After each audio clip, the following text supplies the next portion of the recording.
ኮሎኔሉ እጅ ይሰጣል፣ ሰጠ። መቶ አለቃ ማስረሻ እጅ ይሰጣል፣ ሰጠ። ፕሮፌሰር ኢያሱ እጅ ይሰጣል፣ ሰጠ። መስፍን ደህንነት ነው እጅ ይሰጣል፣ ሰጠ። ይሰጣሉ ያልኳቸው በሙሉ ሰጥቷል። በእውነት የማገለግለው እግዚአብሔር በቦታው ላይ ባልሄድኩበት ቦታ ይሄንን ምስጢር ካልገለጠልኝ ምኑን አማኝ ሆንኩት? ምኑን እግዚአብሔርን አመንኩት? በአማራ ትግል ላይ የቆሸሸ ጫማ አድርጎ ማግባት አይችልም። እኔ አማራን ትግል የምደግፈው ጦረኛ ሆኜ አይደለም። የአማራ ትግል የነጻነት ትግል ነው፣ ሰው የመሆን ትግል ነው። የአማራ ትግል መለኮታዊ ጣልቃ ገብነት ያለው ትግል ነው። የአማራ ትግል በአራራ ስላሴ የተፈጠረ ሰው እንደ ጉድፍ የታየበት፣ በጅምላ የተቀበረበት፣ በተገኘበት እንደ ማርያም ጠላት እንዳበደ ውሻ ቤተክርስቲያን እንደገባ ያም የሚቀጠቅጠው እንደ እባብ ጭንቅላቱን የሚቀጠቅጠው ሀገር በሰራ ሀገር በፈጠረ ለሀገር ብሎ በሞተ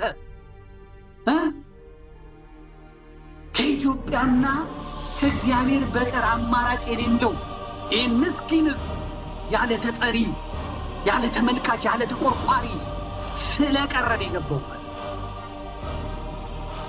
የገባውበት ሌላ ምንም ምክንያት ፍርድ ቤት ብቀርብበት እግዚአብሔር ፊት ብቀርብበት የማላፍረው የአማራን ትግል በመደገፌ ነው። አማራ እንደ ሰው ቆሞ እንደ ትግሬ እንደ ኦሮሞ ጨዋታው የሚፈቅደው እሱ ስለሆነ ኦሮሞ፣ አማራ፣ ምናምን ጉራጌ ምናምን የሚፈቅደው ጨዋታው እሱን ስለሆነ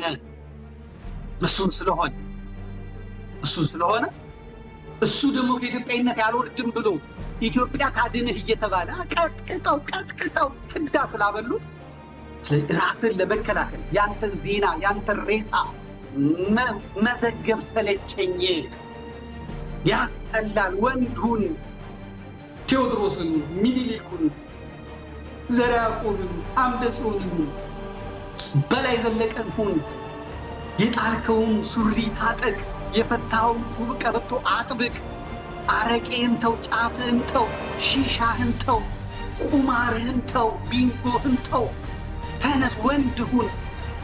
የምትደፈረዋን እህትህን፣ የሚገደለው አባትህን፣ የሚወድመውን ቅርስህን ጠብቅ ብዬ ቀስቅሼ ራሱን እንዲጠብቅ ራሱ እንዲከላከል መንግስት አይጠብቀውም፣ ፖሊስ አይጠብቀውም፣ ወታደር አይጠብቀውም።